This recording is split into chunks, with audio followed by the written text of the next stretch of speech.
O aplicativo do Cresce São Paulo é a principal ferramenta de acesso aos serviços e comunicação do Conselho. Faça agora o download na App Store e na Play Store. E siga nossas redes sociais no Facebook e Instagram. Obrigada, Evaldo. Boa noite. Tudo bem? Que bom que temos alunos, né? Aqui também. Porque negociações e emoções têm a ver com todos nós, concordam? Desde pequenininho a gente já negocia com os nossos pais, né? Na adolescência, então, nem se fala. Depois, no mundo do trabalho, seja qual área for. Bom, eu sou Daiane Salomão, sou psicóloga.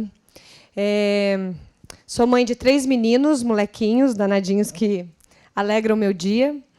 E sou psicóloga e sócia proprietária da LIT Avaliações Psicológicas, que é uma empresa que trabalha com avaliações psicológicas em diversas esferas. Tem a Regilane ali, que está filmando ali, minha sócia. Nós fazemos lá na empresa avaliações para concursos públicos, avaliações pré-cirúrgicas, né, para quando a pessoa precisa fazer determinadas cirurgias, ela acaba precisando passar no psicólogo para ver se está tudo bem. Avaliações para desenvolvimento de liderança, de equipe dentro das empresas, avaliações para o Detran, talvez alguns aí já até tenham feito avaliações lá com a gente para tirar a habilitação. Enfim, são inúmeros tipos de avaliações. Uma delas, que é a avaliação psicossocial, que a Lana, que está ali, é psicóloga, que faz para a gente, na LIT. É uma avaliação que traz muito o público do Senai. A gente atende justamente os alunos do Senai que já estão no mercado de trabalho nessa avaliação, que é uma avaliação que faz para quem trabalha em área de risco nas empresas, com determinadas NRs, e precisa fazer anualmente essa avaliação. Fora isso, eu tenho muita afinidade com o SESI e Senai, porque estudei a vida inteira no SESI, fiz vários cursos do Senai dentro do SESI, ainda no ensino médio, fazia curso de elétrica, de vários cursinhos profissionalizantes que desde pequenininha a gente fazia. Então, eu tenho um carinho muito grande por esta entidade, pelo SESI também. Bom, vamos lá. Então, a gente está aqui para falar de emoções, né? A princípio, eu preparei minha fala para a gente falar muito nessa área da corretagem. E estou muito feliz que temos alunos de RH aqui. Quem levanta a mão para eu ver. RH e controle de qualidade, é esse o outro curso? Quem que é inspeção? Inspeção de qualidade, ótimo. Então, estarão aí no mercado de trabalho. Para aqueles que talvez até já estejam, né, também vão se beneficiar bastante desse assunto. Bom, dias atrás, né, eu recebi uma ligação de uma amiga que pediu para tomar um café. Mas aí a gente já sabe, quem é psicólogo sabe que quando a amiga liga com uma voz meio down para pedir para tomar um café, o que ela está querendo? Ela está querendo uma conversinha mais profunda, né? E eu já notei que ali tinha alguma coisa, me preocupei e já pensei, poxa, está acontecendo alguma coisa. E aí a gente marcou esse café e minha amiga me contou sobre todos os problemas que ela estava enfrentando naquele momento. E todas as dificuldades a respeito de uma separação, de um trabalho extremamente exaustivo, passando por um diagnóstico de burnout e ainda se desdobrando numa depressão. Ela estava fazendo acompanhamento com o médico, mas estava muito difícil para ela suportar aquele momento. Ela não estava conseguindo lidar. Então, ela me disse assim, sabe, Daiane, eu preferiria não sentir nada a ter que sentir isso que eu estou sentindo agora, essa tristeza, essa angústia, tudo isso que é muito ruim para mim nesse momento. E eu refleti muito sobre essa frase, que é uma frase forte, porque as pessoas, hoje em dia, estão em busca de felicidade, sendo que essa busca da felicidade é o que está gerando infelicidade para a gente. Vejam bem, a gente tem essa ideia, né, imaginária de que a felicidade ela mora num lugar onde não existe tristeza, angústia, sentimentos de raiva, de rancor, como se ser feliz ou estar bem só envolvesse bons sentimentos. E isso não existe. E as pessoas, inclusive, estão pagando o preço de não sentir nada, inclusive com uso de medicação inadequadamente, para não sentir os sentimentos difíceis de sentir.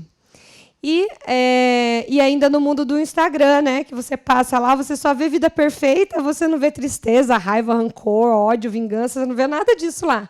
E aí até as pessoas mais conscientes, de repente, se percebem no momento de se comparar, né? Nossa, minha vida acho que não está muito boa, porque eu me angustio, eu me entristeço, ou eu estou numa fase difícil. E essa busca incessante por essa vida perfeita sem sentimentos difíceis, ela não existe. Todos nós sabemos disso, mas às vezes a gente vive a vida achando que isso não é uma realidade. E por que eu estou contando toda essa história para vocês? Porque não existe nenhum ser humano na face da Terra que não sinta emoções difíceis. Só uma classe de seres humanos que não sente dificuldades nos sentimentos, que é a classe dos seres humanos mortos. Aquele que já morreu já não sente mais. Mas se todos nós aqui estamos vivos, todos nós sentimos. É algo inerente do ser humano sentir sentimentos bons e também sentimentos ruins, difíceis. Seja o adjetivo que você quiser dar para esses sentimentos. E muitas vezes a gente vive uma vida, e inclusive vive uma negociação, sem considerar que irão acontecer ali, naquele momento, no mundo do trabalho, situações em que vão envolver os sentimentos difíceis. E já que a gente não pode contra eles, né, já que a gente não pode controlar, que a gente não pode eliminá-los, o que a gente precisa fazer com esses sentimentos? O que a gente precisa fazer com esses sentimentos que aparecem? Administrar, fazer a gestão emocional. Mas, para fazer a gestão emocional, nem sempre é tão simples, e muitas vezes a gente precisa de um passo a passo. Tudo aquilo que a gente não consegue fazer, a gente precisa antes conhecer, aprender. Então, hoje a gente vai falar um pouco sobre isso, sobre como a gente pode fazer uma melhor gestão das nossas emoções, para que elas não interfiram negativamente nas negociações e em todas as outras dimensões da nossa vida. Certo? É sobre isso que iremos falar hoje. Mas, antes de falar, eu queria propor uma dinâmica aqui com vocês, porque a ideia aqui não é trazer conhecimento, é trocar conhecimento, é construir conhecimento junto com vocês. Quem já trabalha, levanta a mão. Já que tem alunos, né, vou fazer essa pergunta. Levanta a mão, quem trabalha hoje? Quem tem um trabalho? Gente, quem tem um trabalho, levanta a mão. Isso, obrigada, quase todos. Muito bem. Então, a gente vai usar essa experiência que eu vou fazer com vocês. Topam? Vocês topam fazer uma experiência, uma dinâmica, uma vivência? Ótimo, porque assim a gente constrói juntos, tá? Eu vou organizar vocês de uma determinada forma e vou explicar o que a gente vai fazer. Vou fazer uma baguncinha aqui. Pode, Evaldo, fazer uma baguncinha? E aí, depois que a gente fizer essa baguncinha, essa dinâmica, eu vou entrar aqui com um pouco do conteúdo que eu trouxe para vocês. Tá? A gente vai se dividir em grupos, mas daqui a pouco eu vou explicar para vocês como vão ser. Não começa a combinar ainda, não. Calma. Fica comigo. Calma, eu vou dividir. Mas eu quero fazer uns combinados com vocês. Tá? A gente vai dividir em grupos. E eu vou pedir para vocês trazerem nesses grupos experiências que vocês tiveram na vida de vocês, no trabalho, com negociações ou outras situações, não precisa ser só negociação, que foram interferidas pela emoção, de forma positiva ou de forma negativa, não importa, tá? Quem aí nunca trabalhou pode ficar num grupo de pessoas que já trabalham, porque daí vai também participar de alguma forma ali na segunda parte da dinâmica, certo? E aí era legal separar estudantes para que vocês também compartilhem das experiências com quem já está aí no mercado de trabalho. Não fica só estudante com estudante. Mistura, que vai ser bem legal, tá? Até porque tem bastante estudante da área de RH, né? E aí eles já estão também provavelmente estudando questões relacionadas às emoções. Tá? Então, eu quero fazer apenas 3 combinados com vocês. O primeiro combinado é dar escuta. O que é dar escuta? Quando alguém estiver falando, todo mundo escuta. Às vezes, a gente tem a mania de interromper a pessoa que está falando. Aí eu estou lá. Uma vez eu fui fazer uma negociação, aí alguém... isso aconteceu comigo também. Aí você corta a pessoa, ela perde a linha de raciocínio dela. Então, não vamos fazer isso para a gente otimizar o tempo e para a gente dar escuta para todas as pessoas. Então, quando a pessoa estiver contando uma história, todo mundo ouve, beleza? Esse é o primeiro combinado. O segundo combinado é que cada pessoa vai ter apenas 4 minutos para falar, porque a gente não pode ficar aqui muito tempo. Então, vocês precisarão usar a habilidade de falar aquilo que é essencial, contar a história dentro daquilo que importa, sem contar muitos detalhes para que a gente consiga realizar no tempo hábil aqui. E o terceiro combinado, deixa eu ver, colar aqui, que eu esqueci, que a gente não vai falar, por questões éticas, a gente não vai falar o nome das pessoas envolvidas nessa história. Então, a Bianca vai lá contar uma história. Aí ela não pode contar que uma vez ela foi lá na minha casa, vender minha casa, aí aconteceu um negócio lá. Ela não pode falar meu nome, tá, Bianca? Mas contem as histórias, tá? Sem expor ninguém, porque ninguém precisa saber com quem que aconteceu. Às vezes uma pessoa conhece a outra, está no mesmo meio, então não vamos citar nomes, apenas contar as histórias. Combinados? 3 combinados? Escuta, 4 minutos para cada um, e ética, sigilo com relação aos nomes das pessoas. Então, eu gostaria que vocês... Agora, a gente está fazendo uma live aqui pelo nosso Instagram. Vou cortar a live e a gente volta depois da dinâmica para continuar com o conteúdo. Se você está na live aí, volta daqui 20 minutinhos que a gente continua na transmissão ao vivo, tá? Então, vamos lá, a gente vai... Então, eu peço que vocês não fiquem com colegas, tá? Pessoas que vocês têm muita intimidade. Se tiver casal, separa. Se tiver colega de escola, separa. Para vocês terem uma nova experiência com novas pessoas, tá bom? E eu gostaria que vocês... Vamos fazer grupo de 4, depois, se sobrar um ou outro, a gente redivide, manda para um grupo com 5, outro com 3. E aí vocês podem se separar, pode ser nas cadeiras, pode ser em pé, usem o espaço, porque vai ser rápido, então não tem problema ficar em pé. E, se quiser ficar sentado, pode também, mas aí vocês fazem 4, assim, 2 na frente e 2 atrás, para fazer como se fosse um grupinho. Tudo bem? Pode ser? Então, vamos lá. Podem se dividir e se misturem. Ó, quem está aqui vai lá para o fundo encontrar um parceiro. Quem está lá no fundo vem aqui para frente. Direita vai para a esquerda.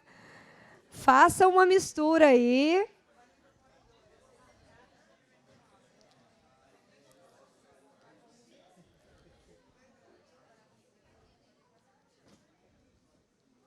Separem dos amigos para vocês ouvirem histórias diferentes. Façam grupos de 4.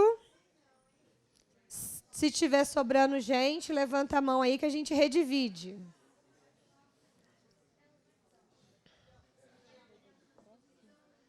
@cresce. Por que você vai fazer o quê? Porque eu salvei aquele e já coloquei o Evaldo. Vai, pode.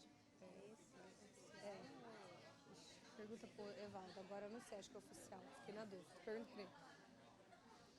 Já façam os grupos e aí vocês já comecem a contar. Cada um conta uma experiência sobre alguma situação em que envolveu uma situação, pode ser de negociação ou não, mas no trabalho, tá? Que envolveu o emocional, o lado emocional.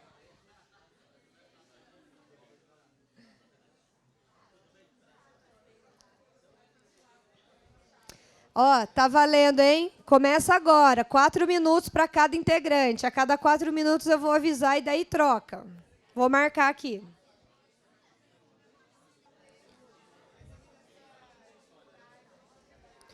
Muito bem. Vamos finalizando. Finalizando as histórias. Bom, todos receberam aí um bloquinho? Todo mundo recebeu um bloquinho, uma caneta? Certo. Agora, não desmanchem os grupos ainda não. Calma aí, tem mais um pedacinho. Vamos agora pegar esse bloquinho que vocês receberam e cada um do grupo vai dizer só uma, competência emocional que foi necessária para lidar com essa história que você contou. Então, por exemplo, eu passei por uma dificuldade numa negociação. O Evaldo acabou de falar, tinha um negócio para fechar ontem, fui dormir achando que eu estava rico, né? Acordei hoje, não deu certo. Aí veio aquele baixo astral. Aí o sentimento ali foi de angústia, de tristeza, de decepção. Qual é o sentimento, qual é a emoção envolvida na situação que ele contou? Pode ser uma dessas 3 que eu falei, por exemplo. Dei um exemplo para vocês entenderem só. Então, cada bloquinho de cada grupo vai ter 4 competências. Num grupo de 3 pessoas, 3 competências. É uma competência emocional, cada uma vai falar mas que esteja relacionado com a história que você contou. Tá? Então, lembra da história e nomeie uma emoção que estava envolvida com a sua história. Deu para entender ou não? Deu? Então, podem fazer. Vou dar mais 2 minutinhos, isso é bem rapidinho. Cada um só vai falar e coloque um redator no grupo, uma pessoa para escrever por todos aí na folhinha. Escolha uma pessoa para escrever. Ok, vamos finalizando. Muito bem. Ok. Agora, quem está com o caderninho aí na mão, com a folhinha, fica de pé para eu saber quem que foi o redator de cada grupo. Só fica de pé, gente. Não vai precisar vir aqui na frente, nada disso. Relaxem. Só quem está com o papelzinho, não precisa ser o grupo todo. Só quem é o redator do grupo. Certo. Então, eu gostaria que vocês, daí de onde vocês estão, falassem para mim cada competência. Olana, vem cá para você digitar aqui para mim. Cada competência que está envolvida na história que vocês trouxeram, tá? Deixa eu só, a gente vai colocar aqui. Só você ir digitando. E na verdade não vou fazer isso. Clica aqui e vai digitando. Evaldo, fala aí. Aprendizado. Hã? Não precisa falar o nome, só as 4 competências direto. Interpretação. Resiliência. Dos 4 que eles colocaram, somente um é emoção, que é resiliência. Segura essa informação aí que a gente vai voltar nela. Obrigada, Evaldo. Quais são os seus? Raiva, culpa, raiva, potência e inválida. Nossa, essa história eu queria saber qual foi. Obrigada. Dessas 5 que vocês colocaram, acho que 4 são... uma se repete, 3 emoções. Impotência, raiva, angústia. Acho que os 3 são, né, emoção. Potência, raiva e angústia. Obrigada. Paciência, ambição, angústia, ansiedade. Dos 4, apenas 2 são emoção. Pode sentar. Obrigada. Raiva, pressão, angústia, resiliência. De 4, 3 são emoções. Tá, desculpa. Lá na nossa equipe, somente eu que fiz curso de datilografia, mais ninguém. Fiz 8 meses de curso de datilografia, mas alguém fez? Os jovens nem sabem o que é isso. Tem gente que nem sabe o que é. Pressão, para a impressão, vai. Mas não tem problema. Pode falar. Tá.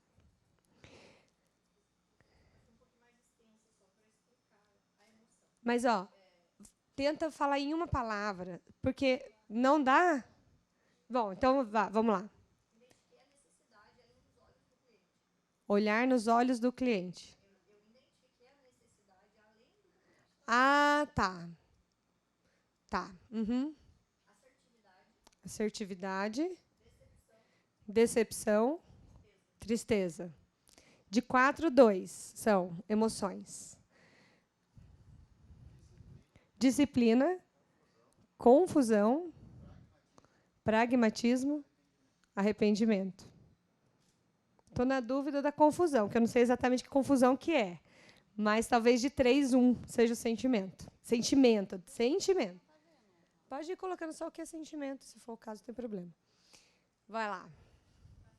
Paciência, resiliência, persistência, decepção. De 4, 2 são sentimentos.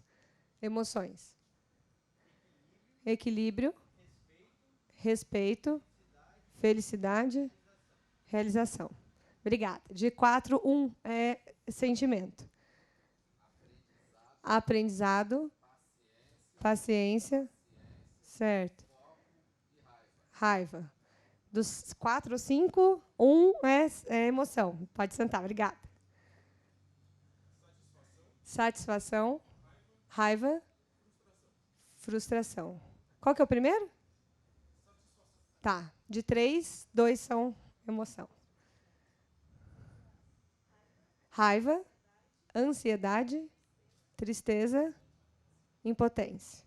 De 4, 3 são. Foram tantos que a configuração do slide ficou foi de preto aí. Mas aqui, deu aí mais ou menos quantas? 35. Vocês perceberam que da lista de vocês, quase nenhum ou nenhum colocou uma lista puramente de emoção?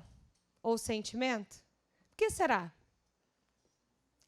Por que será que a gente confunde algumas coisas com sentimento? Ninguém quer chutar? Não precisa saber, não. Só fala aí o que vem na cabeça. Dentro de uma experiência é o que mais fica. Se dentro da experiência é o que mais fica.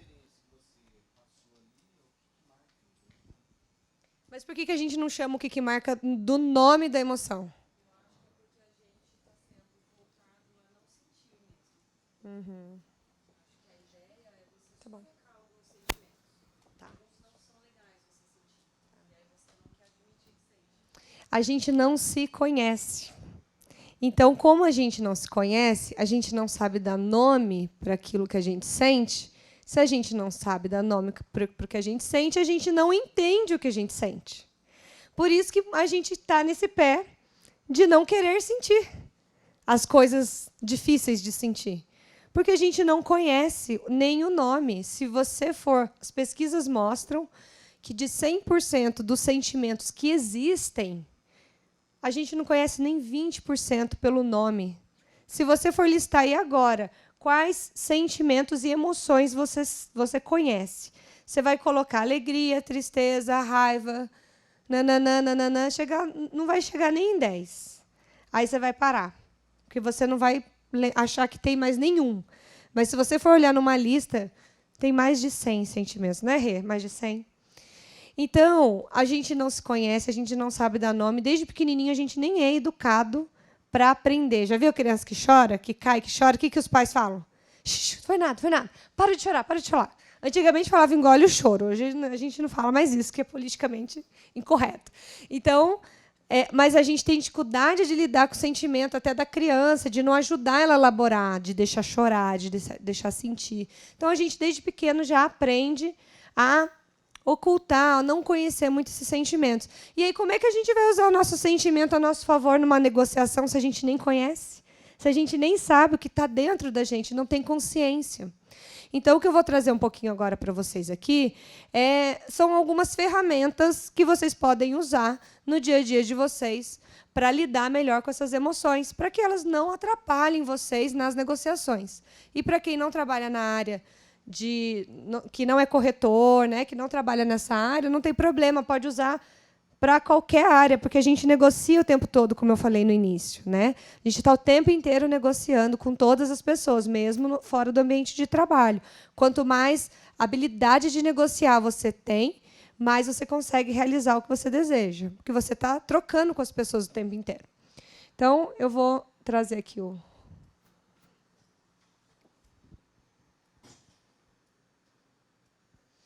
Então, o que eu trouxe aqui são alguns recursos emocionais que a gente pode usar no nosso dia a dia, no trabalho, principalmente nas negociações, né? Primeira coisa que eu trouxe é a expectativa. Às vezes a gente vai para um negócio, vai para uma negociação com a expectativa mal calibrada. Então, o que é mal calibrada? Ou a gente joga ela lá em cima, fora da realidade, aí você vai lá e se decepciona, que não quer dizer que você não possa ousar na sua expectativa, porque também, se você coloca a expectativa lá embaixo, você vai desmotivado para aquilo, né, que você vai fazer. Então, tem que calibrar. O que é calibrar? Olhar a realidade que você vive e aquilo que é fora da sua zona de conforto, desafiador, mas possível. Então, quando você vai realizar uma negociação, a primeira coisa que tem que fazer é pensar: o que é que eu espero desta negociação? O que é que eu espero? O que eu quero dali? Com isso consciente, aí você faz a calibração. Acho que está demais, acho que está de menos, posso subir um pouco a minha expectativa. Aí você já corta uma boa porcentagem de frustração, por exemplo, se o negócio não der certo. Depois vem a observação. Gente, essa parte é a que eu mais gosto. Observar é comigo mesmo. Desde criancinha, minha mãe falava: vai brincar. E eu falava: não, eu quero ficar aqui, ouvindo a conversa de adulto. Já viram criança que ouve conversa de adulto?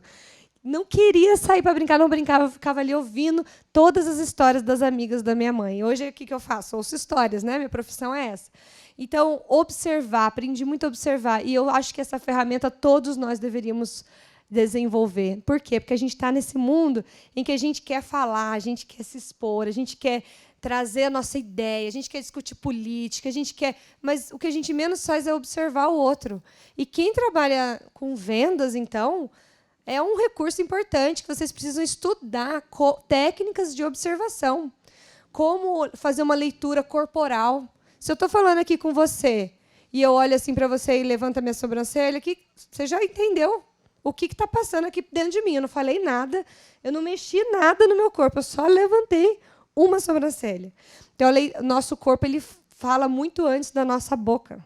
Então, a gente precisa aprender a observar o outro. Isso é uma ferramenta e tanto para todos nós.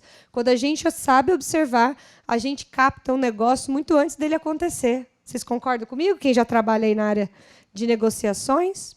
Então, é uma ferramenta que a gente precisa explorar cada vez mais.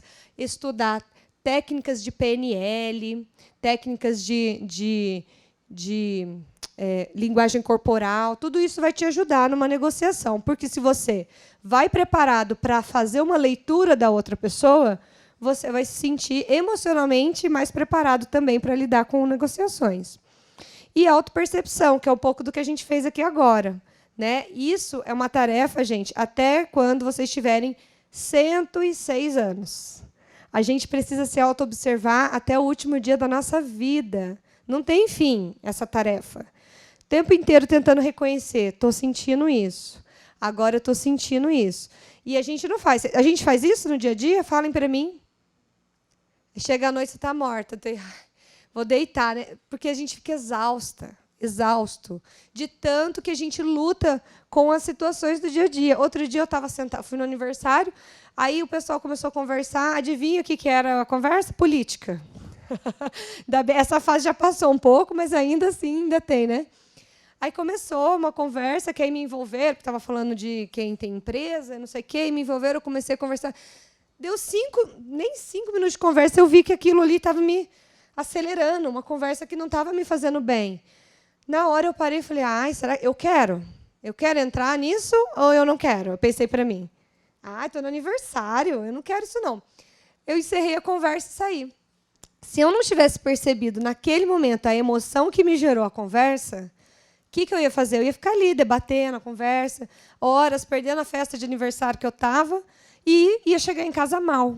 Né? Então, perceber é muito importante. Às vezes você vai num lugar e você fica mal. Já perceberam isso? Parece que eu estava bem, eu cheguei aqui na sala de aula, do nada fiquei mal. Às vezes são as trocas que a gente faz, uma conversa que você tem, alguém que veio reclamar da vida para você, e você estava num dia super bom. Às vezes é alguma coisa sua mesmo, que você passou e você traz para o seu dia. Perceber é a única forma de mudar. Se você não perceber o que você sente, você não tem a menor condição de mudar aquilo que você está sentindo. Então, é o passo número 1, perceber. Comecem a fazer isso hoje mesmo. Percebam aí agora. O que está rolando dentro de você? O que seu corpo está comunicando? Tem uma dor de cabeça, tem uma dor nas costas, ou tem uma angústia, uma vontade de ir embora logo. Vocês estão ganhando ponto na nota? Está aqui? Se tiver, tem gente pensando, quero ir embora logo. Ou então você está pensando, nossa, estou preocupada com a minha mãe que está doente lá em casa. Percebam, apenas percebam. Essa é uma ação ativa, mas que a gente não precisa mover um músculo para fazer, é só observar. E a gente precisa fazer isso o tempo todo numa negociação. Quem não percebe, não se percebe numa negociação, acorda destruído no dia seguinte quando não fecha o negócio, porque não se calibrou, não se observou, não notou suas expectativas, seus sentimentos e não conseguiu acordar bem no dia seguinte, mesmo quando o negócio não saiu. E, como recurso de tudo isso, a gente tem aí a inteligência emocional, que está super, né, famosa agora, mas é uma forma da gente gerir as nossas emoções. E é uma ferramenta potente para qualquer pessoa, em qualquer área, fazendo qualquer coisa. Vocês sabem por que tem aquela figurinha ali? Várias lâmpadas apagadas e uma acesa. Por que vocês imaginam que tem aquilo ali? Aquela figurinha. Por quê, gente? Fala aí. Vocês lembram que eu falei que ia ser uma conversa, né? Por que tem várias lâmpadas apagadas e só uma acesa aqui na inteligência emocional? Também. Ela ilumina as outras também. Mas a ideia... Sabe por quê? Poucas pessoas têm. Poucas pessoas têm. Se você desenvolver sua inteligência emocional hoje, começa hoje, chegando na sua casa assistindo vídeo no YouTube. No mercado de trabalho, você já está na frente de 98% das pessoas que vão estar ali com você. Se você quer se destacar, se você quer crescer, você quer angariar novos cargos na empresa, começa por aí. Porque ninguém está ligando para isso. As pessoas estão preocupadas em estar num lugar e oferecer o seu trabalho. Só que isso é um complemento e tanto. Uma pessoa jamais consegue virar um bom líder, por exemplo, se ele não tiver uma boa gestão emocional, inteligência emocional. Então, se você quer crescer, precisa começar por isso, por entender suas emoções. E como é que a inteligência emocional é um assunto vasto, não vai dar para a gente entrar aqui. Quem se interessar, pesquisem, leiam sobre isso. Tem muito material na internet, mas tem alguns passos que você pode seguir para você desenvolver a sua inteligência emocional. A primeira delas é se autoconhecer, então entra reconhecer sentimentos, emoções, nomear. Tem um outro passo que é você, a partir do momento que você reconheceu, você lidar com aquilo. Então, por exemplo, que é fazer a gestão dessa emoção. Se eu estou ansiosa, estou sentindo aqui, o meu corpo está falando comigo, eu estou falando rápido, meu coração está batendo acelerado. Tem gente que tem até dor de barriga quando está ansioso, a pupila dilata, a pessoa pode suar. Tem vários sinais que o corpo dá de que você está ansioso, fora a percepção interna. E se você não fizer nada, você não vai estar fazendo gestão dessa emoção. Você pode fazer algo com isso. E o que por exemplo, na ansiedade, o que você pode fazer? Algo simples que você pode fazer aí da sua cadeira, que é respirar. Na hora que você faz isso, já dá uma acalmada. E é um recurso. Então, a gente precisa aprender a conhecer os nossos sentimentos e, junto com isso, como desenvolver uma ferramenta para melhorar isso. Então, a ansiedade é a respiração, por exemplo, uma delas, né? Mas, com todos os outros sentimentos, você vai encontrar uma forma de lidar. Então, você se conhecendo, você já começa o passo número 1 aí da inteligência emocional, que é reconhecer e também gerir essa emoção que está dentro de você. E aí cada um vai fazer essa gestão de uma maneira diferente. Por que eu estou falando isso em negociação? O que tem a ver esse tipo de recurso para lidar com uma negociação? Se você você está trabalhando, por exemplo, no caso dos corretores, tem o cliente, que é o comprador, o cliente, que é o vendedor. Você está no meio do caminho. No fogo, o quê? Cruzado. Se você não tem uma inteligência emocional nesse momento, você fica igual bambu, né? Balança para lá, balança para cá. Você precisa gerir as suas emoções e também a das duas partes que estão ali. Então, é muita habilidade, vocês não acham? Porque, além de entender a gente, já não é fácil. Agora, entender as outras partes, então, levando para outras áreas, né? Você trabalha numa empresa, você tem seu chefe, ou um colega de trabalho, você tem que também fazer a gestão da emoção nessa relação. A gente usa isso para tudo na vida. Então, se a gente não está fazendo uma gestão emocional, provavelmente a gente vai fazer uma má negociação. Lembra que no começo eu falei que todas as pessoas têm emoções. Os clientes são pessoas, eles têm emoções. Os vendedores, os compradores, todas as pessoas de uma empresa são pessoas, todos têm emoções. Se a gente não faz essa boa gestão da nossa emoção, a gente não vai conseguir fazer uma boa negociação, obviamente. Então, um recurso importante que a gente pode começar a desenvolver hoje mesmo para fazer bons negócios, boas negociações. E tem um último tópico aqui, antifragilidade. Alguém já ouviu falar dessa palavrinha? Quem já ouviu falar? Levanta a mão, só para eu saber. Ninguém nunca ouviu falar? Antifragilidade é um termo assim mais atual, que veio muito para ressignificar o conceito de resiliência. Muitos aí falaram resiliência, né? Quem escreveu resiliência? Levanta a mão, só para eu saber a quantidade. Então, 2 grupos escreveram resiliência, que é essa habilidade, né, de caiu e levantou, recupera as forças e vai, né? É a forma de voltar para o seu estado original. E o conceito de fragilidade, ele reformula o conceito de resiliência, porque, gente, quando a gente leva um tombo da vida, quando a gente volta igual? A gente volta melhor. A gente volta mais forte. Então, esse termo tem sido muito mais utilizado hoje por conta dessa busca incessante, inclusive, da sociedade atual, de facilitar a vida. A gente está buscando facilidades. E esse termo ele traz o conceito extremamente oposto disso. A gente precisa buscar dificuldade. Nossa, mas como assim? Vou buscar dificuldade? Eu? No mundo de iFood e WhatsApp, por que eu vou buscar dificuldade, né? Mas, na verdade, por exemplo, quando você... Tem um exemplo no livro, esse é um livro, né, Antifrágil, de um autor que trabalha na área de finanças, e ele fala sobre finanças dentro do conceito de antifragilidade. E, então, ele dá um exemplo que é assim, um boxeador, ele está numa luta, certo? Ele levou o primeiro golpe.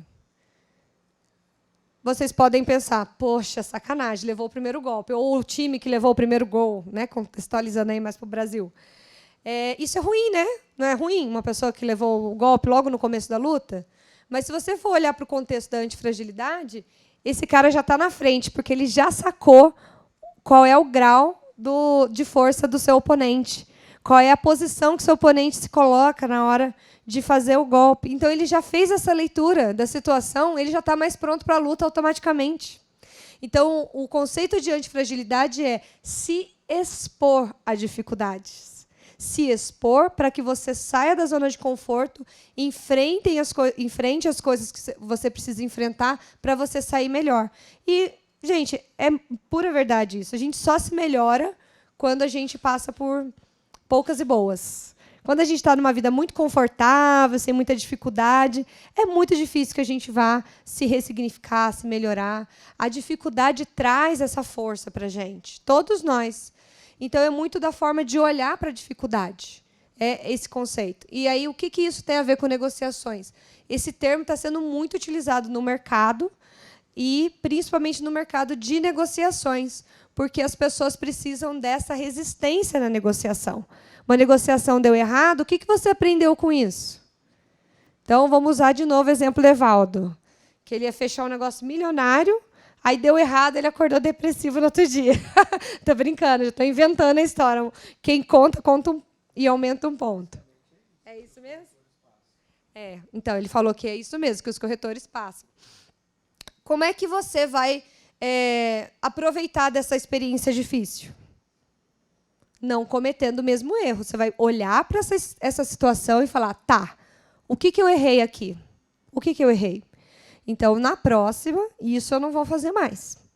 eu vou melhorar. E assim você vai se melhorando, que basicamente é o conceito do autodesenvolvimento em qualquer área, né? Vai conversar com uma pessoa idosa. Hoje ninguém dá ouvido para pessoas idosas, né? Mas vai bater um papinho, conversa as coisas sobre quais coisas essa pessoa aprendeu. São muitos conhecimentos, porque é baseado na antifragilidade. Então, o que a gente tem hoje? Jovens, por exemplo, que são criados com aquilo que os pais não receberam, uma geração de pais que tiveram uma vida difícil e querem oferecer. Me coloco nisso, tá, gente? Me coloco porque estou nessa fase agora de criar filho pequeno. A gente quer oferecer para os filhos aquilo que a gente não recebeu. Aí o filho começa a enfrentar um pouco menos ou até muito menos dificuldade que a gente. Aí ele começa a ficar mais frágil. Então, se eu pego um copo e jogo aqui no chão, o que vai acontecer com ele? Ele quebra. Por quê? Porque ele é frágil. Então, ele não tem resistência, né? O conceito de antifragilidade é justamente mostrar que essa dificuldade da vida, que a vida traz, ela traz um grande benefício. E, às vezes, a gente tem que ir atrás dela e não fugir dela, como a gente tem feito. Então, quando você vai na academia, vai treinar, você está estressando o seu músculo, né? Quem treina aqui? Nossa, gente, só isso? Não deu nem 10 pessoas. Estamos mal das pernas, literalmente. Então, o que acontece? Você vai treinar, puxa a carga lá. Você rompe a fibra, né? Você rompe a fibra do seu músculo. No dia seguinte, o seu músculo já está se regenerando. Ele está se regenerando igual ele era antes do rompimento? Ele já está se regenerando de uma outra forma. Ele está ficando mais forte. Então, o conceito de antifragilidade é exatamente esse, a gente buscar estressores. Então, essa vida de eu arrumo um emprego, isso é para quem está começando agora, principalmente no mercado de trabalho. Quero meu sonho, arrumar um emprego, ter um salário bom, viajar. Não, a gente arruma um emprego, sabe para quê? Para a gente se melhorar como pessoa. A gente trabalha para a gente trabalhar nessas questões individuais, pessoais, nossas dificuldades. E o dinheiro é consequência disso. Se você fizer a tarefa certinho, você vai receber. Quanto mais a tarefa você realizar bem feita, mais você recebe a recompensa. Mas é só consequência. Eu estou falando isso porque me angustia muito essa questão. A gente trabalha em empresa lá, fazendo desenvolvimento de equipes na LIT. Aí a gente chega para fazer entrevista com a equipe, faz teste psicológico, cria um roteiro de desenvolvimento que acompanha essa pessoa ao longo do ano todo, realizando curso, mentoria, leituras de livro, várias atividades para ela desenvolver o que a empresa precisa que ela desenvolva, que são as competências. O pessoal do RH aí sabe o que eu estou falando, né? Que é o PDI, Programa de Desenvolvimento Individual. Já estudaram isso? Tem professor do RH aqui? Qual que é a matéria? É a parte legal. Qual que é a disciplina que você ministra? Legislação? Essa área de legislação é uma delícia.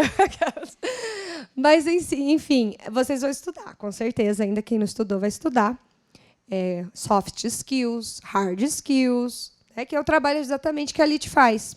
Quando o Evaldo falou lá, o pessoal ali do RH está vindo. Eu falei, ótimo, porque a gente vive procurando estagiário para trabalhar com a gente nessa área. Quem quiser, escaneia depois nosso QR Code e manda o currículo para a gente, que a gente sempre precisa.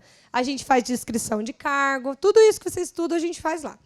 É um dos serviços que a LIT presta. Então, quando a gente vai fazer um PDI, a gente precisa fazer entrevista com cada um e tudo mais. Gente, eu fico horrorizada. As pessoas estão zumbis, trabalhando como zumbis. Só em troca de salário. Só em troca de salário. Isso é muito triste. A gente precisa de um propósito no trabalho que a gente realiza. Tem que ter algo maior do que a gente. Nós não podemos ser o fim do trabalho. E aí, quando a gente faz esse conceito de antifragilidade, a gente começa a entender que um bom profissional é aquele que busca desafio, que vai atrás. Você acha que um corretor de imóveis que fica sentado esperando o cliente chegar vai vender bem? Tem que correr atrás. Tem que ir lá, se expor, se oferecer. bater na porta. Isso é estressante para a gente, não é? É confortável isso? É desconfortável. Às vezes você se coloca nos lugares que você não quer se colocar. Mas é exatamente nesse lugar que mora o seu desenvolvimento, a sua evolução e, consequentemente, aí sim o benefício financeiro. Então, eu convido vocês a pesquisarem mais sobre o conceito de antifragilidade para o mundo dos negócios, especialmente. Quem é corretor aí, então, nem se fala, porque é um conceito que agrega demais na área de vocês. É um conceito que traz essa força, essa motivação para vocês fazerem diferente, para vocês lidarem com negociações de uma forma completamente diferente do que muitas vezes a gente aprende a fazer. Se expondo a risco, se colocando em situações que vão fazer o desenvolvimento e a negociação acontecer. Certo? Meu tempo já esgotou, né, Valdo? Eu sempre passo da hora. E aí, dúvidas? Alguém quer fazer algum comentário? Quer falar, Evaldo? Ah, tá. Antifrágil. Antifrágil. Vou passar para você. Vou pôr a fotinha aqui depois, aí vocês anotam. Quem mais? Querem tirar dúvidas, fazer algum comentário? Então, vou dar tchau para o pessoal da live. Filma ali o pessoal que está acompanhando pelo Instagram. Dá tchau aí, gente. Poxa! E o Evaldo vai fazer um fechamento, mas eu quero deixar aqui para vocês o QR Code da nossa empresa, que vai direto para o Instagram. Quem quiser pode escanear aí, mas quem não tiver o aplicativo de escanear, é só entrar no @LIT Avaliações Psicológicas. Se você tem uma empresa e quer oferecer um serviço diferenciado de desenvolvimento de equipe, se você trabalha numa empresa e acha legal oferecer esse trabalho lá para os seus colegas, sugere o nosso trabalho para o seu chefe ou para alguém que está acima de você. Além disso, outros serviços que a gente faz também, que tem tudo lá no nosso site. Acho que a Lana está entregando uns panfletinhos aí para vocês. Aí, quem quiser saber mais, pode mandar o WhatsApp, a gente conversa, para explicar um pouco mais do nosso trabalho. Eu queria só terminar com uma frase. Pode tirar? Mas alguém quer anotar? Pode tirar? Toda excelência é antecedida por estudo e preparação. Então, se a gente quer chegar no nível de excelência, seja onde você estiver, a gente precisa se dedicar para essas duas coisinhas milagrosas, o estudo e a preparação. Preparação é justamente os tombos da vida que a gente leva e aprende e fica um pouco melhor. Obrigada pela atenção de vocês. Espero que tenha trazido algum nível de reflexão, né? Estamos à disposição, quem quiser trocar mais informação ou trazer mandar alguma mensagem, a gente se coloca à disposição, eu, Regilane, e toda a nossa equipe lá da LIT. Obrigada, Evaldo, pelo seu convite e toda a instituição envolvida.